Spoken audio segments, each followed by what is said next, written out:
Eric Dupont is a versatile drummer and percussionist whose dynamic style and dedication to his craft have earned him recognition in jazz and classical music. A native of New Hampshire, Eric has performed internationally and honed his skills under the mentorship of legendary drummers including Billy Hart and Winard Harper. Eric is a magna cum laude graduate of William Paterson University, and he blends his deep jazz roots with classical training, drawing inspiration from iconic drummers like Max Roach and Art Blakey. He's most recent a Master's of Music degree from Montclair State University's prestigious jazz program in jazz performance. So, Eric, good to see you, my friend. Great to see you. Thanks for having me, man. Yeah, my pleasure. So, kind of fill me in on what's going on in the musical world. You perform a lot. You're all over the place in the tri-state area, and we just started 2025. So, kind of fill me in on what's coming up in the next few months, or and what's happened in the last months of 2024 for you musically. Yeah, I know we haven't spoken in some time, so yeah, definitely a lot has been going on. As you just said, I just completed my master's degree at Montclair State. I've been there for the last 2 years, studying with Billy Hart there, continuing my studies with Billy Hart. As you know, I've been hanging with him for like 8+ years now, but spending more time with him, a big reason for wanting to go back to school is just to be more close to him, just continue to study with him. And also a big part of that too was I was kind of offered this teaching fellowship. So I basically was giving drum lessons within the audio production department at Montclair State, and I was kind of paying for the program. And that's kind of segueing, into now, as I just said, I just finished this past December, but I'm actually going to be continuing that position now, not as a student, but just as an adjunct, Oh, that's awesome.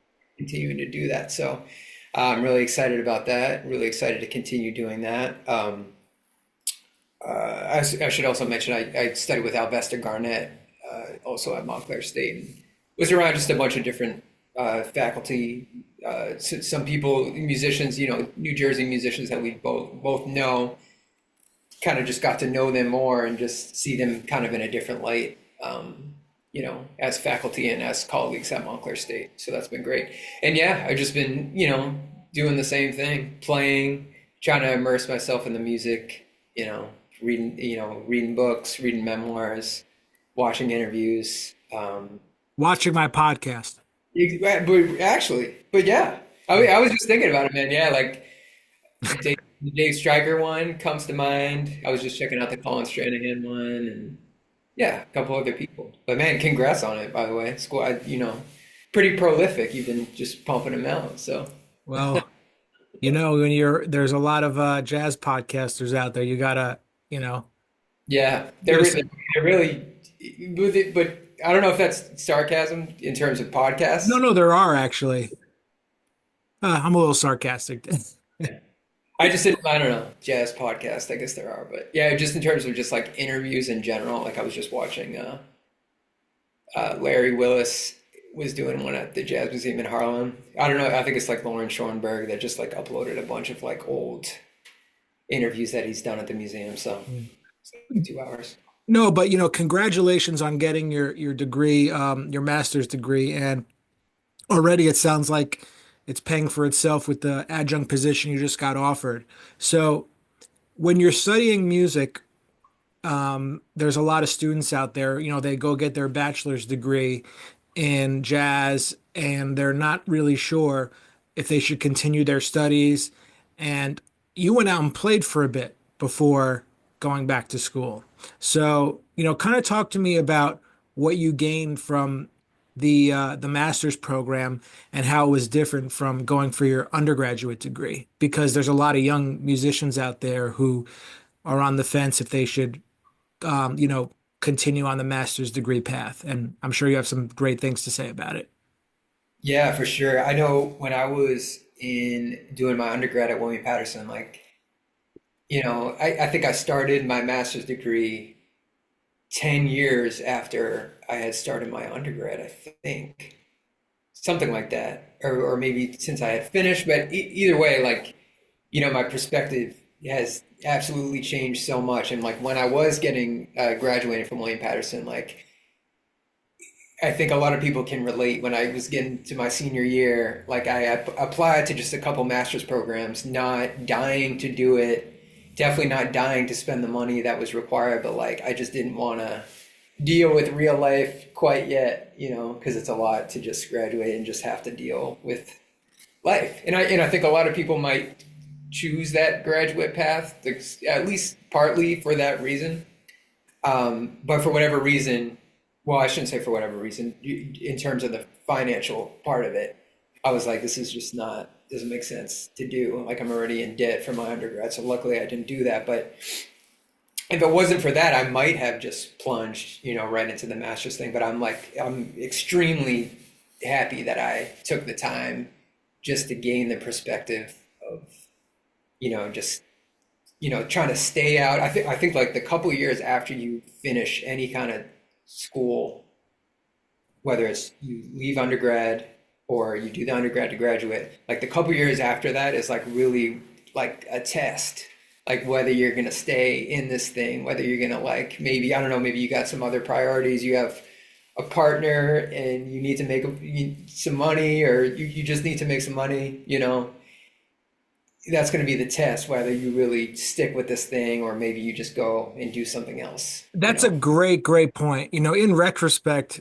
obviously, it's too late now for me by about,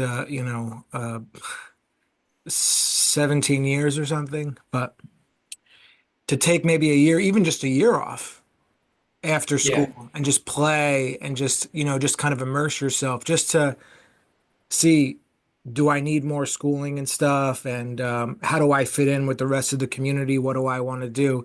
That's something I might have done now that you're talking about it. So it's a really good point. Mhm. So Yeah, anyway, so I'm happy I did that, but yeah, just in terms of being out here, I know you're familiar, obviously, with some of the, music admin kind of roles that I had, like when I graduated, but like, it kind of sounds cliche, and like if someone were to say this to me, like while I was in school, I might just brush it off, but like that really was like the true schooling, it was only a matter of time before I'd actually bring up Billy Hart, here, but I met him the summer after I graduated my undergrad, and like, even though I had just graduated from a jazz school, I really did not have much together, I don't know, especially compared to now. So I met Billy Hart the summer after I finished my undergrad. So that's really where a big part of the schooling, came into play and, changed my life. So would you say that he's a friend and a mentor, both? yeah, absolutely. Yeah, he's many things, but yeah, absolutely a mentor and one of my closest friends. Yeah. And I've talked to a lot of drummers on the podcast, and he's a name that comes up quite a bit. So what is it about Billy, musically, if you could put it into words, um, for someone who doesn't play drums, but they're a jazz musician, what is it about his playing that makes him so special? Because, if you're like, let's say you're a drummer speaking to like a piano player or something about it, different instrument, but same genre. Yeah, for sure. I guess maybe not so much related exactly to his playing. I mean, it is, but like his curiosity and his hunger and like his seriousness as like a complete student. Again, I hope that's like not a cliche, like a student of the music, but like truly like, you know, I would sort of mention like just watching interviews and reading books and stuff like that. Like a lot of that stuff that I do, like he kind of flipped those switches on in me because I won't speak too much about his house or whatever, but like, bookshelves of memoirs and biographies, autobiographies, and not just drummers, like a full span of the music, because that, of course, has completely to do with how we play as drummers, but like just a complete student like that. And of course, he's 84 years old, still wanting to go out to see music, we're always going out. Oh yeah, man. I mean, like even like me just talking to you in any podcast I do, I'm trying to learn something from speaking to jazz musicians. I think everyone has their unique perspective because everyone has their own story. And if you're out there doing it, you definitely have something to share. And that doesn't end, until, you know, it's always a journey. You're always a student of the music. It's endless. For sure. Yeah. So now that you're finished with school, you're truly, truly out in the real world, right? Yeah, sort of. I mean, like I said, like I kind of consider those first few years out of my undergrad as like really the real world. And then actually post COVID, like, I went back to New Hampshire, went back with my parents over COVID, and like to come back after that was another kind of test. Well, So, and then this master's thing kind of just happened, but like I kind of have told people that like, I was already had established myself, like decided that I was going to be out here and trying to do this. So like this master's thing was sort of like a side thing. It's like it wasn't like my identity. Like, when someone moves somewhere to go to a jazz school in their undergrad or something like that, and someone asks what they do, they might say like, I'm a jazz student. I go to school here. But that wasn't, this master's thing was kind of a side thing. I'm a performer first, and I'm also getting my degree here. But you know what I'm saying? So, no, timing is everything. right. Where you are exactly. So I know you've been playing the drums for a long time. It's something must have drawn you into jazz originally before. I don't assume that you went to a drum teacher and he's like, "You're going to be a jazz drummer." So Yeah, definitely didn't happen that way. so Yeah, how for did it sure. happen for you? Like where you got exposed to the music and then that transition led to going to school for it because you have to get serious about it. So talk to me about what you were first exposed to and, maybe first concerts you got to hear live. So I'd love to hear about it. Yeah, I mean, like I said, the way that you just phrased it definitely wasn't the case with me. It kind of took a while for me to get into the jazz thing. So I started playing drums. My mom signed my brother and I up for like a group percussion class in elementary school, and that's kind of how the drum thing started with me. I did band, late elementary school, like I said, middle school, high school. And in high school, the high school that I went to in New Hampshire, comparatively compared to other high schools in New Hampshire, we had a good uh, there was a good jazz band there, and we had a passionate instructor there. So I started doing jazz band there, but even then I wasn't like really checking out the music. Like Yeah, I like, jazz band is different than jazz. yeah, for You know what I sure. mean? Yeah, especially somewhere in like New Hampshire probably, but I didn't really feel like I was exposed to like, you know, any great music that you could be exposed to out here in the New You were York. probably exposed to like Buddy Rich and Stan Kenton or Yeah, something. yeah, exactly. Yeah, so Buddy Rich, like I knew who Buddy Rich was. I knew who Max Roach was and like Elvin Jones. Like I knew names, and maybe I could like say sort of what their style was just because I had heard, but I didn't really know from like listening. I hadn't really made those decisions just from like listening. But I really did like listening to music. I listened to a lot of like rock and pop and classic rock and stuff like that. So And I know you still I do those gigs today. You still play other styles of music. Yeah. And I do still feel pretty like open to, yeah, I consider myself pretty open.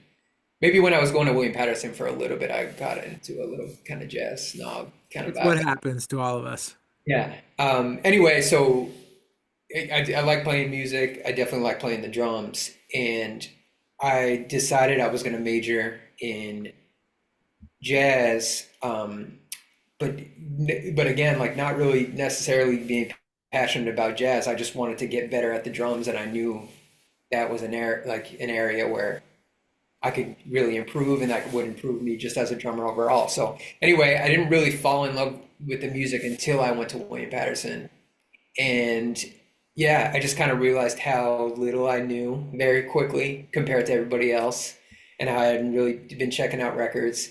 And then I kind of just made myself do it just because I had to. It wasn't like something, So because your I'm, formal jazz studies really began in college, in a sense. yeah, definitely. Yep.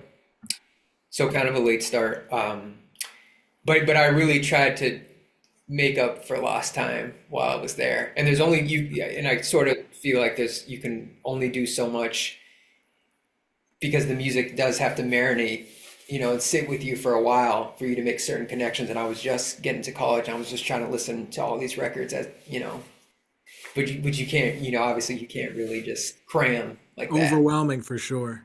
Yeah. So Well, anyway, I'm and I was gonna sorry, say, we're gonna say, so, you're in a sense, this is the first time that you're, really playing the music in college. The people that are auditioning you, they must have seen something, in you either way, and you showed the discipline that you would have been a good student. yeah, I think the audition being a recording, it was a recording for William Paterson, and I did have a decent tape, but yeah, I don't know if it was a live audition, how I would have done, but yeah. Anyway, I did kind of get it together, I think, for that recording, and followed the guidelines and stuff, and I did at least understand. I remember the tunes that I played, like Anthropology and stuff like that. I did, learn the melody and things like that. So, but yeah, definitely kind of like a slow start with me, I think, in terms of like immersing myself into the music, but I have felt pretty in it, for some time by now. So, What about your first quote unquote jazz gig, like playing trio or quartet, like standards? Do you remember your first time you did that, like outside of school? um, my brother, as you know, Yeah, yeah, brother, Vince. so we did jazz band together in high school, and we had a good friend who was a guitar player, wasn't super into jazz either, and never really did. He's a musician. But he would hustle gigs for us, like as a rock band. But then when it came time to get like a jazz like trio gig or quartet, he would do that. So I did actually do a little bit of that, like senior year of high school and stuff Oh, like that's that. awesome. But I couldn't hear forms, and stuff. So You were just kind of playing time and, yeah, yeah. And I was, familiar with just certain things, just like on a very basic surface level. Kind of way, but at the same time, it was playing experience. I was like familiar with playing gigs, like in high school, so which I guess not everyone does. So when did you start to really feel comfortable on jazz gigs? In small group settings. I guess like at some point during my undergrad or something towards the end. Yeah, That's awesome. I don't think I felt comfortable until midway through grad school or something. You know what I mean? Like, because it's just a whole different mindset to do that, than just play time, as you're saying. right. But now you're working quite a bit. So people obviously, like myself, have called you, for gigs and everything. So what do you think you have to offer the musician that calls you to play with them? What do you try to bring to the music? What's your perspective on to elevate the music? If you could put that into words, I know it's kind of you know, it's a big question, but you know, if you could answer that, that'd be great. Yeah, and I guess it would depend on the day when you ask me, but yeah, I guess Let's just say standard piano trio or something like that. yeah, or something like that. Yeah, definitely at the forefront.